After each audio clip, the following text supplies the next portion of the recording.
देवाचें उतर ह्या नियाळमानांत सगळ्यांक तुमकां माये मोगाचो येवकार।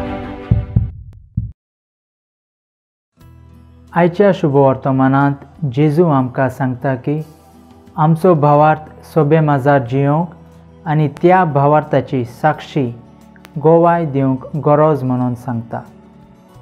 आमचो भावार्थ आमी दुसऱ्या हुजीर दाखोवन जियोंक लजोंक नजो। हे जेजून आमकां दिल्लें मिसांव जावन आसा आनी हे मिसांव फुडें व्हरूंक आमकां जेजू पवित्र आत्म्याचो सांगात बसयता।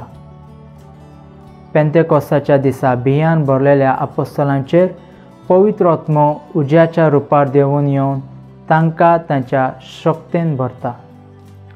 अशें आपोस्तल सोम्याचो संदेश उक्त्यान पासारतात, जेजूचेर आसलेल्या भावार्थाक गोवाय दितात। देखून आमी आमच्या दिसपट्ट्या जिवितांत पवित्र आत्म्याचो सांगात मागया आनी जेजूचे साक्षी आमी जावया। प्रार्थया। मोगाळा बापा, तुजें उतर मानून घेवंक म्हाका तुजी कृपा दी।